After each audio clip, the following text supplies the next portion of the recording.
Olá, boa noite, bem-vindos ao Jornal da Noite.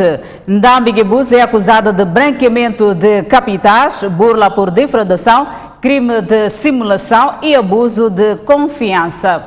Esta é uma notícia a acompanhar ainda neste jornal.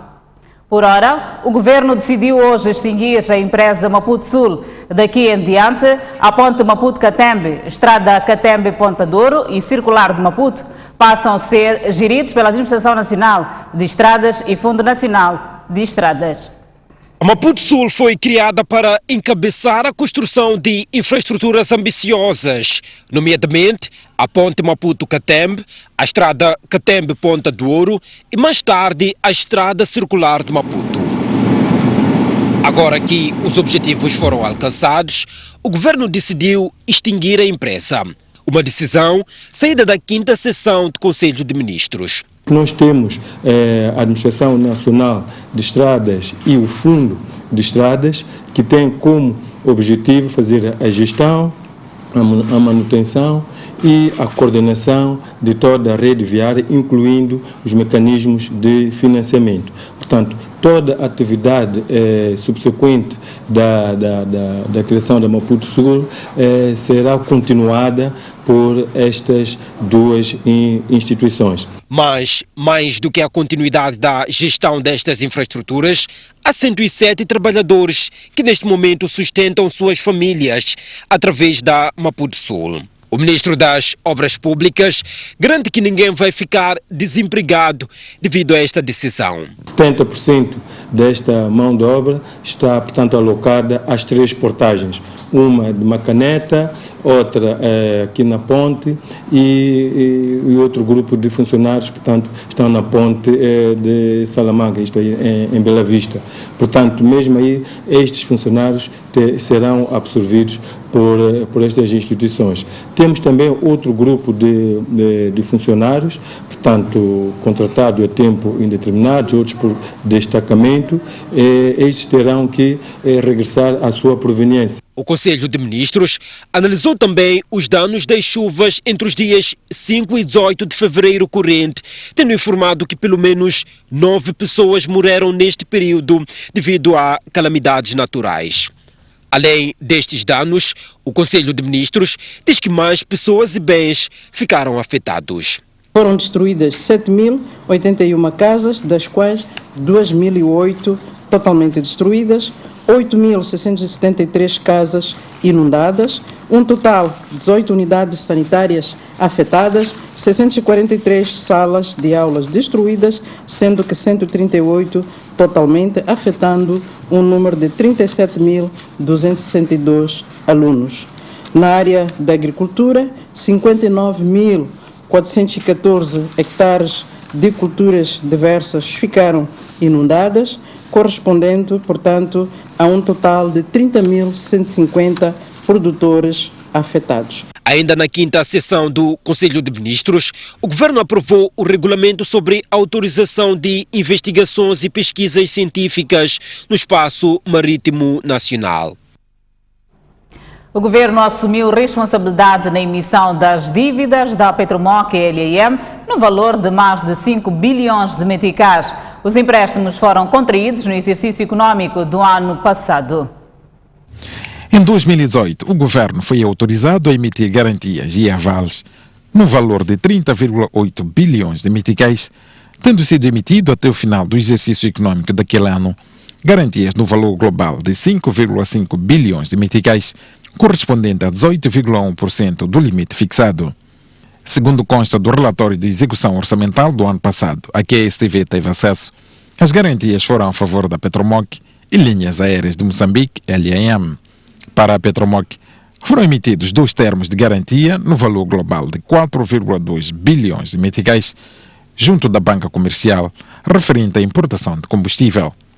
Já para o caso da LAM, o aval foi no montante de cerca de 1,3 bilhão de meticais para efeitos de reestruturação das dívidas da Companhia de Bandeira Nacional, há muito mergulhada em crise.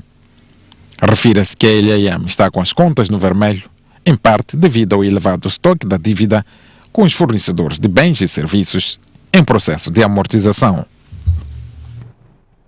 A Anadarko Petroleum Corporation anunciou hoje a assinatura de um contrato de compra e venda de gás natural liquefeito a ser produzido na área 1 da bacia do Rovuma com a Pertamina, uma companhia da Indonésia. O contrato prevê o fornecimento de 1 milhão de toneladas por ano por um período de 20 anos. Através de um comunicado de imprensa enviado à nossa redação, a Anadarko perspectiva que a Indonésia seja um dos mercados que mais crescimento vai registrar para o gás natural na Ásia e vê na Pertamina uma empresa que terá um papel fundamental para responder às necessidades energéticas de longo prazo na Indonésia. Até o momento, a companhia já assinou contratos de venda de mais de 9,5 milhões de toneladas por ano, o que, segundo a Anadarko, são volumes satisfatórios para alavancar os projetos em Moçambique. Os desmobilizados de guerra civil pedem aumento das pensões e ameaçam convocar uma greve geral caso o governo não satisfaça o seu pedido. Este é um número que representa os cerca de 69 mil combatentes a nível nacional que dizem ter dedicado 16 anos de suas vidas participando da guerra que opunha as forças governamentais e da Renamo. O que os recebe em troca considera uma injustiça. É que o valor da sua pensão está muito abaixo do salário mínimo e com elevado custo de vida, este serve praticamente para nada. Todos os desmobilizados de guerra de Moçambique estão de qualquer maneira. Quanto é que estão a receber? Há outros que recebem 600, outros que recebem 1.500, um alfeire já apanha aí 1.700. É triste. Estamos sufocados. Nós somos representados em todas as províncias, cada delegado provincial só narra-nos a história que o desmobilizado X não tem pensão, está a morrer por desgosto. Muitos desmobilizados estão a morrer por desgosto, a pensão não chega. Diante desta situação, os combatentes dizem que marcaram várias audiências com o ministro de tutela para colocar as suas preocupações e mais. Estes dizem que, enquanto alguns são bem tratados, outros são marginalizados, o que pode fazer com que os desmobilizados convoquem uma manifestação geral. Nós perguntamos a ele, Sr. Excelência, nos diga, aqueles nossos irmãos da Renamo que hão de vir, qual será o tratamento? Ele disse, hão de receber dinheiro alto, mas que nós, em troca de paz. Está a ver que é uma outra confusão que o próprio ministro está a plantar para o país. Nós não vamos aceitar isso. Não vamos, nem sequer um dia não vamos aceitar. Chamado a reagir, o Ministério dos Combatentes reconheceu a justeza da reclamação dos desmobilizados, mas diz que neste momento não dispõe de dinheiro para fazer o reajustamento das pensões. Não é um exercício fácil, dado que estamos a falar de 69.683 indivíduos, portanto combatentes. O valor envolvido é bastante elevado e a capacidade financeira existente atualmente no país praticamente não comporta estes gastos. Contudo, continua sendo um desafio, tanto para o Ministério, tanto para o Governo no seu geral, de como é que pode-se melhorar a pensão dos combatentes da defesa de soberania e democracia. O Ministério dos Combatentes apela à calma dos desmobilizados e promete avançar com os aumentos depois de abranger os mais de 2.000 combatentes que ainda não recebem pensões.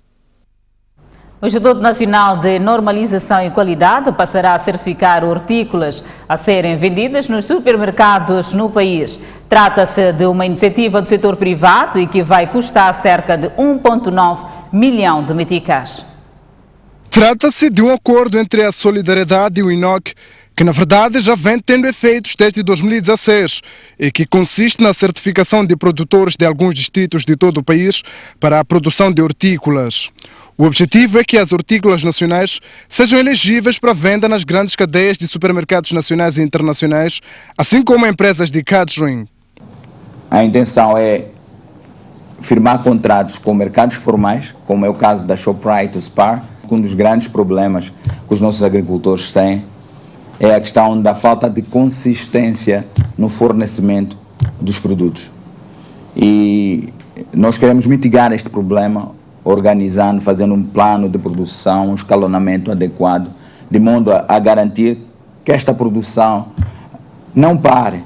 Reconhecendo que a certificação é uma tarefa exclusivamente sua, o INOC diz que o acordo com a Solidariedade vai ser um auxílio ao seu plano estratégico nesta área de atividade.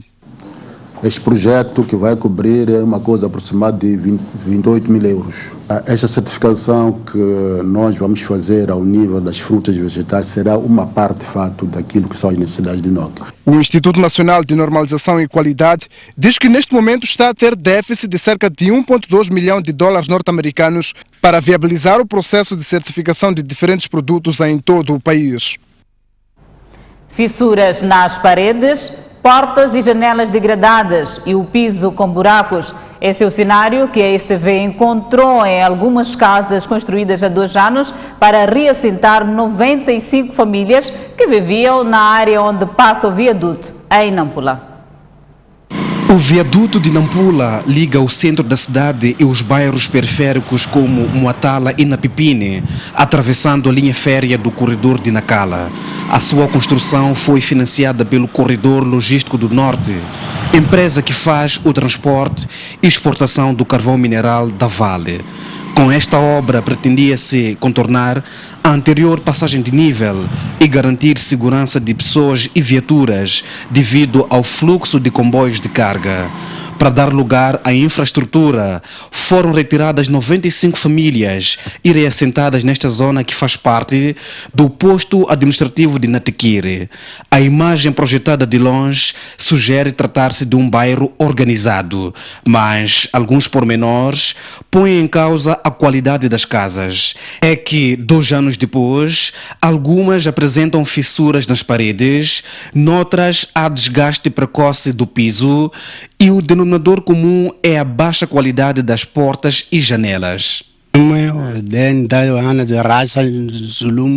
O problema é que tem a casa é de argamassa, foi mal feita, está toda ela com problemas de racha, tem covas lá dentro e as janelas também não são confortáveis. Quando a pessoa está lá dentro, olha fora, quem está fora olha para dentro. O problema mais sério agora, né, é através da porta. A porta, assim é a segunda porta, porque já vínhamos reclamando acerca disso.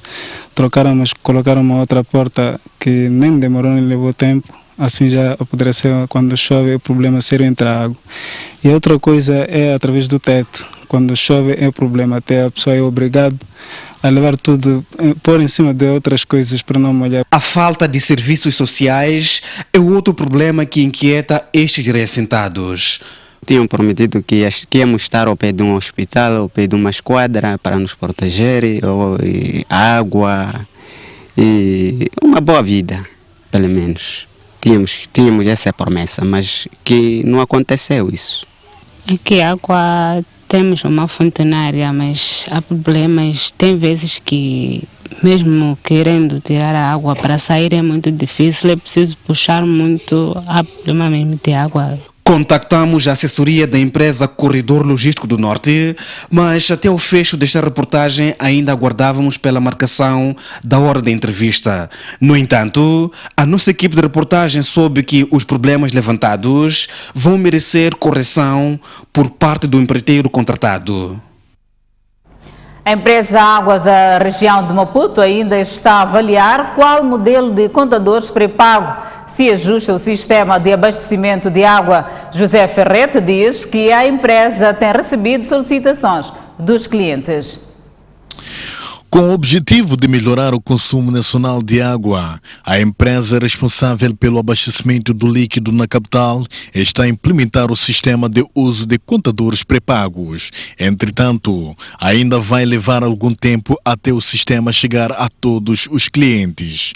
O nosso sistema é intermitente, portanto tem água sim, tem água não. Então há contadores que se adaptam a esta situação, mas há outros que não. Isto é um projeto piloto, é um projeto que ainda está em fase de estudo. Então, não podemos instalar os contadores massivamente, eles dependem de um sinal de rede, eles trabalham, portanto, fazem uma comunicação sem fio. Então, nem todos os pontos onde nós atuamos têm esta comunicação. Não raras vezes, clientes da rede pública de água reclamam de estar a receber faturas de um período em que a água sequer jorou das suas torneiras. A empresa Água da região de Maputo reconhece o problema e pede para que os clientes aproximem a instituição para fazer a reclamação e encontrar-se a solução. Nestes casos, a prioridade que nós temos é fornecer água. Quando algum cliente não recebe água, deve nos comunicar, nós vamos ao local e estudamos soluções técnicas. Só em caso de tecnicamente não ser possível fornecer água a estes clientes é que nós optamos, portanto, como último recurso, em suspender a faturação. As informações foram avançadas durante uma conferência de imprensa, onde a empresa Água da região de Maputo fez saber que neste momento a água está a ser abastecida 8 horas por dia, na maior parte dos bairros, sendo que os bairros que estão em situação crítica são Machava, Tsalala e Laulani. Seguimos com a notícia de destaque deste jornal. Ndambi Gebuz é acusado de branqueamento de capitais, burla por defraudação, crime de simulação e abuso de confiança. Ndambi Gebuz está preso na cadeia central na Machava. A STV sabe que os advogados de defesa vão recorrer da decisão do juiz de manter Ndambi em prisão preventiva.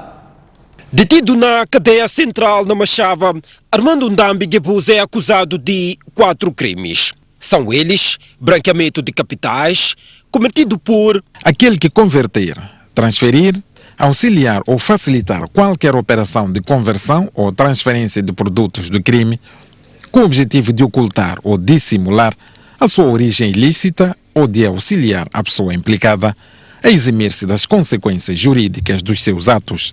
Burla por defraudação, praticado por aquele que defraudar a outrem, fazendo que se lhe entregue dinheiro ou móveis, usando de falso nome ou de falsa qualidade, empregando artifício fraudulento para persuadir a existência de alguma falsa empresa ou de bens para produzir a esperança de qualquer acontecimento. Abuso de confiança, que consiste em desencaminhar ou dissipar, em prejuízo do proprietário, dinheiro ou coisa móvel que lhe tenham sido entregue por depósito para uso ou emprego determinado, que produz a obrigação de restituir ou apresentar a mesma coisa recebida ou um valor equivalente. E crime de simulação, praticado por aqueles que fizerem algum contrato simulado em prejuízo de uma terceira pessoa ou do Estado. Ndambi é apontado como facilitador da entrega do dossiê de contratação das dívidas ocultas ao pai Armando Gebuza, a data dos fatos, presidente da República, para sua aprovação. Foi notificado pela primeira vez pela Procuradoria-Geral da República no passado dia 11 de fevereiro. O mandato de apreensão e de prisão preventiva foi emitido na passada sexta-feira.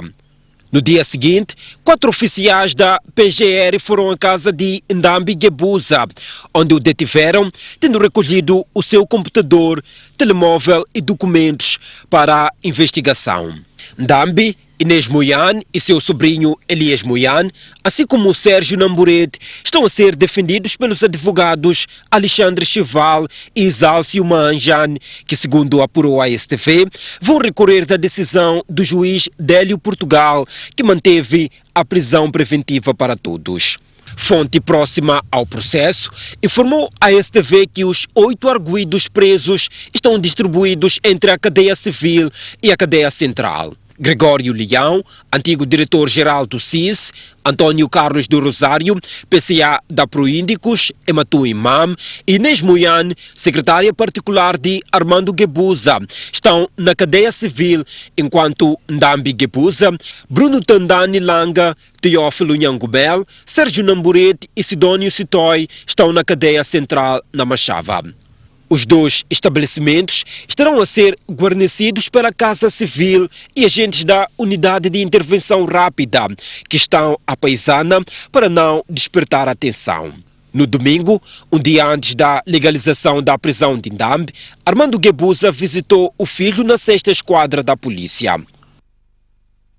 O Tribunal Judicial da cidade de Maputo confirma que manteve a prisão preventiva de 8 dos 9 arguidos ouvidos no âmbito do caso Dívidas Ocultas. Sobre o fato de ter trabalhado no sábado, o Tribunal esclarece que desde 2015 tem funcionado fora dos dias normais do expediente, por decisão do Conselho Constitucional.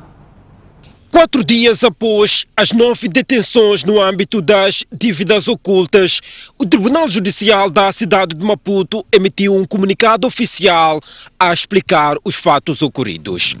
O tribunal informa que recebeu o processo 1/PGR/2015 da Procuradoria-Geral da República no dia 16 de fevereiro passado e confirma que, no mesmo dia, o juiz da secção de instrução criminal procedeu ao interrogatório judicial dos 9 arguidos presos, devidamente acompanhados pelos seus advogados, que foram previamente informados da apresentação dos arguidos ao tribunal. Diz o tribunal que manteve a prisão preventiva de 8 dos 9 arguidos e notificou da decisão a cada um dos arguidos e seus advogados, seguindo o processo os normais termos. O comunicado do Tribunal Judicial da cidade de Maputo, a que a STV teve acesso, esclarece ainda o fato de a legalização ter ocorrido no fim de semana, informando que desde 2015, aquela instituição do sistema de justiça funciona fora dos dias normais de expediente, com o juiz de turno, em conformidade com uma deliberação do Conselho Constitucional tomada em novembro de 2014. Assim, sempre que ocorra detenção em flagrante delito ou fora de flagrante delito sem ordem do tribunal, as autoridades judiciais competentes devem desencadear a intervenção dos tribunais nos termos da lei, seja para análise e decisão das promoções de captura e sua validação, de busca e apreensão, de audição em primeiro interrogatório judicial e quaisquer outros pedidos que impõem decisão jurisdicional nos processos em instrução preparatória. Lê-se no comunicado do Tribunal Judicial da cidade de Maputo. Severino Nguenha diz que não é a prisão de Manuel Chang e outros arguidos das dívidas ocultas que vai resolver os problemas do país. O filósofo diz mesmo que toda a sociedade moçambicana está ligada à corrupção. Naquilo que nós chamamos de pluralismo jurídico, numa altura em que muitos moçambicanos olham para a detenção de pessoas indiciadas de envolvimento no esquema das dívidas ocultas como a realização da justiça, Severino Nguenha diz que o problema é mais grave do que muitos imaginam. Falando numa palestra dirigida a futuros juízes e procuradores, o filósofo deixou claro que Chang e companhia representam apenas parte visível de um problema muito profundo. Se eu perguntar quem são os corruptos, hoje em Moçambique, a gente ia dizer Chang e companhia, não é? Em volta de Chang e companhia tínhamos... O problema é saber quem são os que fazem companhia ao Chang. Os 17 que vão ser julgados, sim. Mas o professor que compra notas, ou que vende notas, o pai que aceita pagar notas, a menina que se prostitua, o polícia que cobra aos chapeiros todos os dias, o homem das alfândegas que recebe mordomias todos os dias. Sabe o que acontece na universidade onde nós estamos? Se eu sou bom militante da Frelimo e eu faço olhos bonitos ao chefe e sou subalterno ao diretor, vou ser promovido e logo vou receber um cargo com quilômetro zero. Como é que você chama isso? As nossas instituições estão todas ligadas a coisas ilegais. Todas. Se eu lhe perguntar um por um, onde é o seu carro, a sua gasolina, quanto é que você ganha, como é que você vive, esta promiscuidade, este xanguinismo está em todas as instituições. Está. Para Severino Nguenha, o mais difícil para Moçambique não será condenar o antigo ministro das Finanças e todos os arguidos das dívidas ocultas, mas sim consertar a sociedade. É que durante esses últimos 20, 25 anos, nós deixamos perceber a toda a geração dos nossos filhos que o malabarismo, o engano, a esperteza eram mais importantes do que o trabalho, o estudo e o sacrifício. Como vamos mudar isso? Este é o grande problema. Vamos fazer o quê com a malta que tem 14, 15 anos? Uns querem entrar no partido porque vão ficar ministros ou vice-ministro do trabalho ou outras coisas. Outros vão ser ministros do desporto ou não sei o quê. Outros... Nós temos toda a malta a pensar que com esperteza e malandrice vai chegar longe. Toda a gente. Quer dizer, o miúdo de 14, 15 anos, você pergunta, o que é que você quer fazer na vida? Você não vai encontrar ninguém a dizer, eu vou estudar muito para tentar mudar isso, transformar aquilo.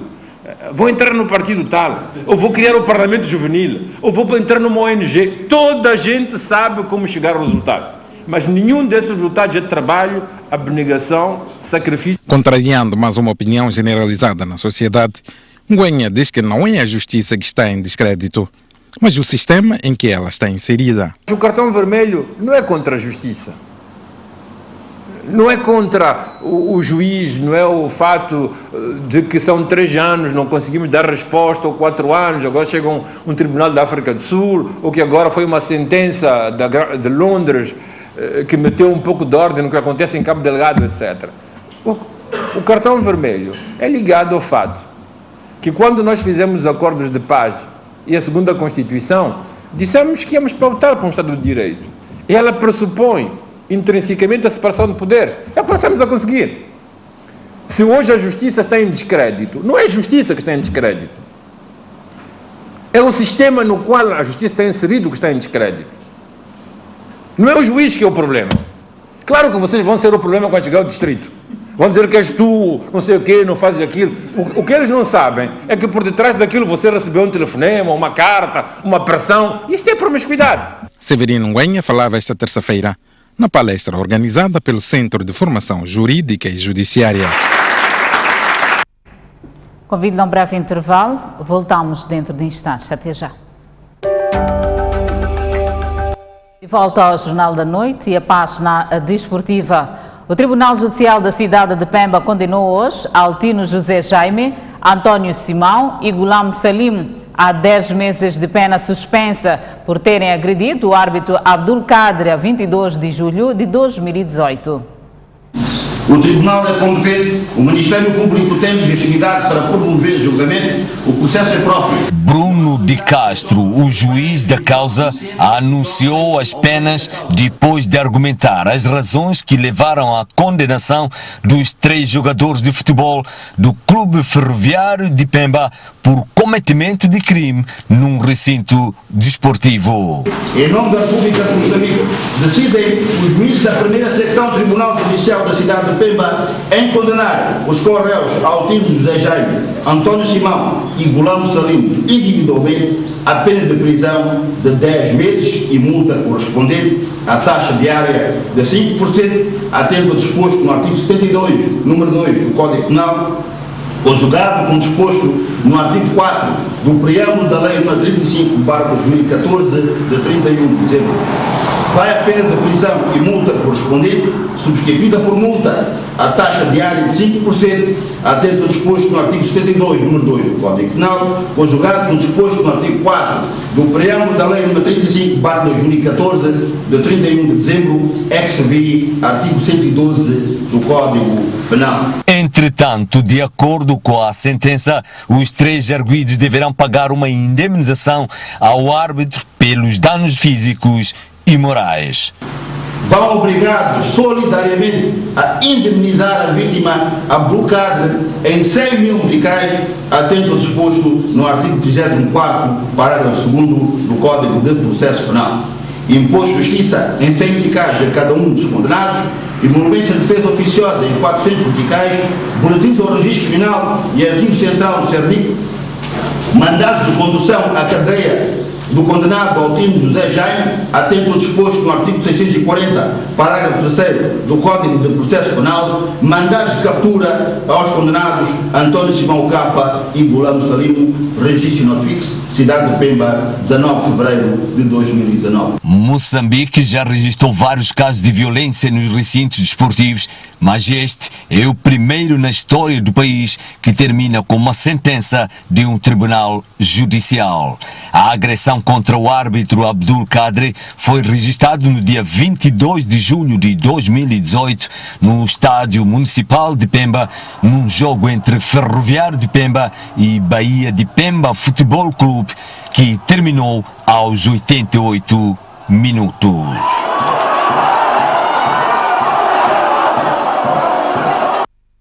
NH de Vilanculo define como objetivo ocupar os 3 primeiros lugares no Moçambola 2019. Para o efeito, os hidrocarbonetos reforçaram-se em todos os setores. E com o seu campo em reabilitação, A NH de Vilanculo instalou-se na capital do país para prosseguir com a preparação para a temporada 2019. Durante o mês, os hidrocarbonetos irão montar a estrutura e processo de jogo para atacar as provas em que estarão envolvidos, com destaque para o Campeonato Nacional de Futebol.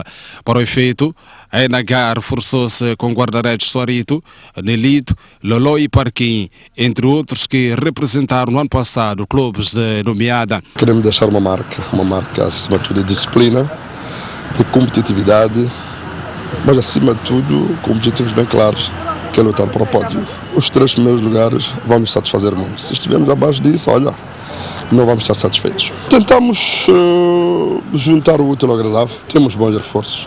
Terminado o ciclo preparatório em Maputo, o único representante de Inhambane, o Msambola, segue para Chibouto, onde prefere realizar alguns jogos de controle com a equipa local. Ainda estamos por um mês, são 30 dias, depois com uma passagem pelo Chibouto, onde vamos fazer um torneio quadrangular, e com uma passagem também em Inhambane para fazermos o jogo da Supertaça que nos espera lá. Acredito que iremos voltar ainda mais maduros, para podermos receber o nosso campeonato nacional. Ano passado, a NH de Vilanculo ficou em 11º lugar do Moçambola, com 38 pontos. Moçambique procura no próximo fim de semana qualificar-se para o Campeonato Africano de Voleibol de Praia Sub-21 em ambos sexos. As qualificações da Zona 6 terão lugar na cidade de Maputo. Serão 2 duplas nacionais, uma em cada sexo. Mais do que a qualificação para o africano, os voleibolistas procuram, neste regional, a defender o título ganho em 2017 na capital egípcia, Cairo. Há 3 dias do arranque do torneio qualificativo, 5 países confirmaram a presença dos 10 pré-inscritos. A reunião técnica será na noite de sexta-feira. A Federação Moçambicana de Voleibol diz que ainda há espaço para a confirmação de mais participantes. Para além destes países, nós temos ainda mais 3 que inscreveram-se inicialmente, mas que até este momento ainda não deram a sua confirmação.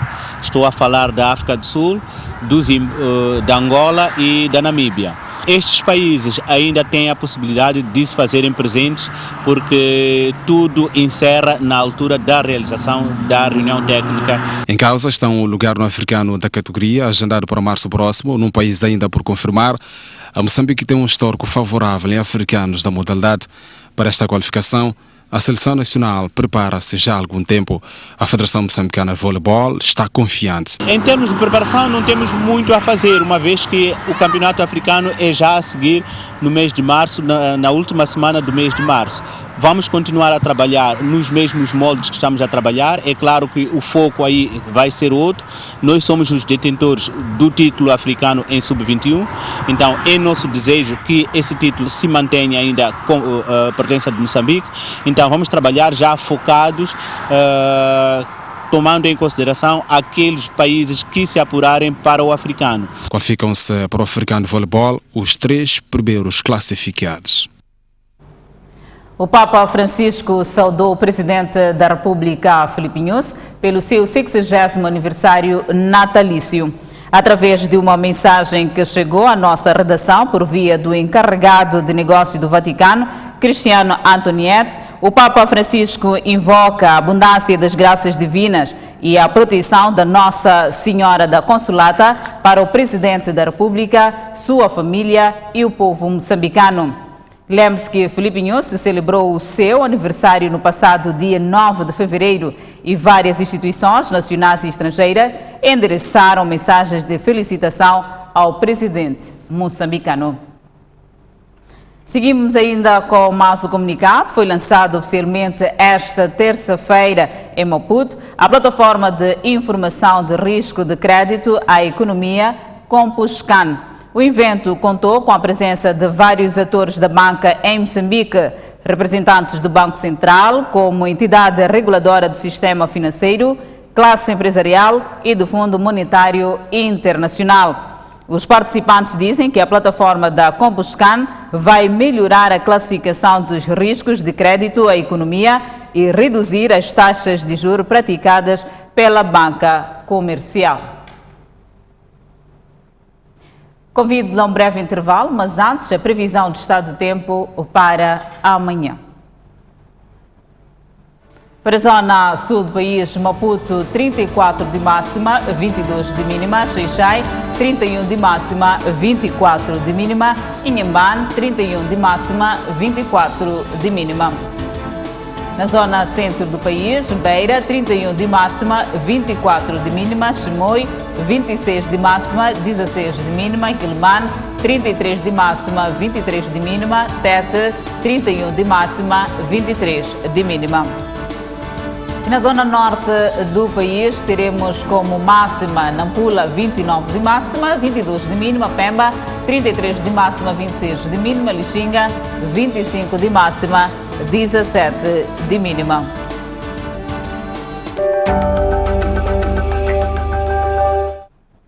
De volta com o último bloco de Jornal da Noite.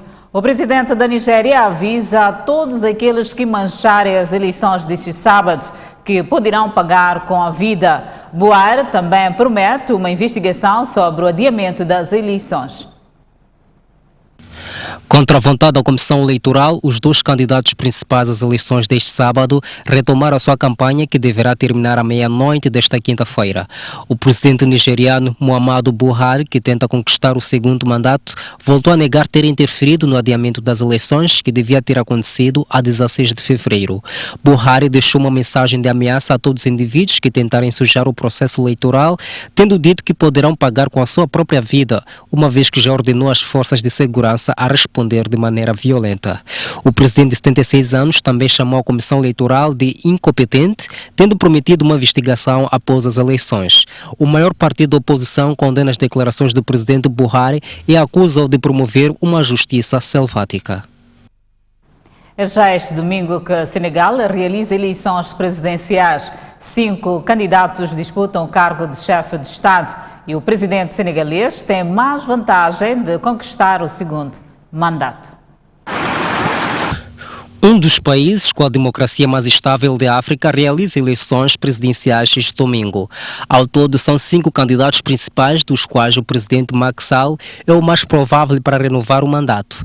2 líderes populares da oposição foram impedidos de concorrer às eleições sob a acusação de estarem envolvidos em escândalos de corrupção.